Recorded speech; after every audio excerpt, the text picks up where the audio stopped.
La justice comorienne a refusé toute évacuation sanitaire de l'ancien président Ahmed Abdallah Sambi, malgré les inquiétudes exprimées par sa famille et plusieurs anciens responsables politiques. Sa fille est avocate. Tislam Sambi est notre invité. Bonsoir, maître. Bonsoir. Comment va votre père aujourd'hui ? Écoutez, sa situation sanitaire, vraiment médicale, est plus que préoccupante. Et ce n'est pas moi en tant que sa fille qui le dit. On a quand même eu son médecin traitant qui l'a examiné et qui a conclu qu'il fallait qu'il soit évacué à l'étranger, puisque le plateau technique médical comorien ne permet pas de le soigner et qu'il puisse avoir accès aux soins médicaux adéquats pour la pathologie qu'il a. Chose qui a été refusée par les autorités. Exactement. Comment réagissez-vous à cela ? Exactement. Alors, ils ont fait faire une contre-expertise à cette expertise de son médecin traitant par 4 médecins, dont 2 cardiologues. Ils ont diagnostiqué une ischémie cardiaque. Pour les auditeurs, c'est une maladie du cœur, c'est les artères qui sont bouchées, c'est une nécrose, il y a un début de nécrose des artères du cœur. Et donc, tous ces médecins-là, on en a 5. Et donc, c'est ce que vous disiez, oui. Aucun examen est disponible aux Comores. Exactement, la coronarographie. À exactement, la conclusion, c'est qu'il doit faire une coronarographie, un examen qui n'est pas disponible aux Comores. Donc, ça veut dire qu'il doit partir à l'étranger. Donc, on attendait à ce que le parquet qui a fait mandater cette contre-expertise applique les recommandations des médecins qu'ils ont eux-mêmes envoyés auprès de mon père pour l'examiner, pour faire une batterie d'examens. Ils ont fait des échographies, des scanners, vraiment plus d'une semaine d'examen pour arriver à une conclusion où ils nous font venir un médecin anesthésiste qui n'a pas examiné mon père pour venir dire que son état n'est pas si grave que ça, un anesthésiste, face à 2 cardiologues pour une pathologie cardiaque.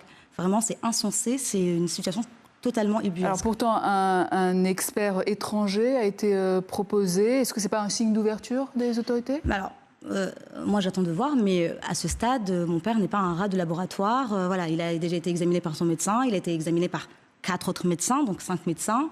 On nous parle d'une expertise qui viendra à l'étranger comme si les médecins comoriens n'étaient pas dignes de confiance. On ne sait pas si ça se fera réellement ou si c'est une façon de faire perdre du temps à Sambi, puisque son temps est limité. Aujourd'hui, il est en danger de mort. Oui, ce temps joue contre vos pères. Exactement, votre père, exactement. On parle quand même d'une pathologie cardiaque. Alors, au-delà du cas de votre père, que révèle cette affaire sur l'état de la justice et de la démocratie aux Comores ? Mais écoutez, dans le dossier de mon père, moi, ça fait 9 ans que je suis ce dossier de très très près. Je peux vous assurer que depuis Il est détenu depuis 9 ans. Exactement, cela fait 9 ans. Et depuis qu'il est retourné aux Comores, tous ses droits ont été bafoués. Aujourd'hui, c'est son droit à la vie qu'on lui enlève. Pendant des années, d'abord, il a été mis en résidence surveillée par un simple secrétaire du ministère de l'Intérieur qui n'a absolument pas le droit de dire à un citoyen comorien tu restes chez toi, je t'enferme, etc. C'est à un juge de limiter la liberté d'un citoyen. Là, ça a été un secrétaire du ministère de l'Intérieur. Puis on a basculé dans une détention provisoire. En droit comorien, je ne vais pas rentrer dans les détails des articles, mais c'est une détention provisoire qui ne peut durer que 8 mois. Et devinez combien de temps mon père a passé en détention provisoire ? 4 années et demie. Et lorsqu'on a commencé à dire mais c'est pas possible, c'est pas normal, le ministre de la Justice de l'époque nous avait répondu le président Sambi, l'ex-président Sambi est enfermé pour une durée illimitée. Alors ils nous ont pondu une mascarade judiciaire, un procès. Vraiment, je ne peux pas rentrer dans les détails parce que je pense qu'on va perdre les auditeurs avec les détails techniques et juridiques. Mais de manière générale, l'état de la démocratie dans votre pays. Je finis et vous allez comprendre tout de suite. Imaginez un juge d'instruction qui renvoie, dans le cas mon père, en disant pour une haute trahison qui n'existe pas encore, qui n'a pas été définie dans la loi comorienne, en disant je vais créer cette haute trahison, je vais faire une construction juridique. C'était le terme exact qu'il avait envoyé. Donc c'est un juge qui se prend pour le législateur. On a une ordonnance judiciaire qui a été signée dès janvier 2020, donc ça fait 6 ans, par un juge d'instruction qui a dit Sambi doit partir à l'étranger pour des soins. Cette ordonnance n'a jamais été appliquée.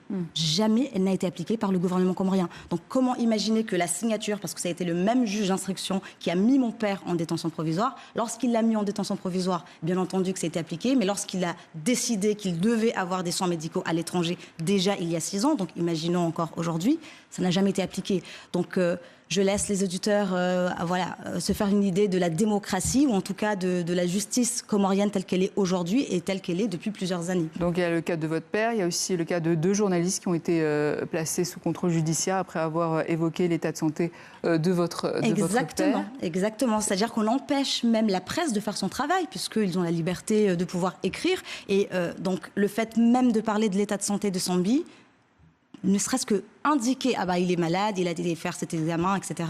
Bah, ça a mis quand même deux grands journalistes de notre pays en détention provisoire avec un contrôle judiciaire très, très strict, comme si c'était des personnes qui étaient dangereuses pour la société ou autres, alors qu'ils n'ont fait que leur travail.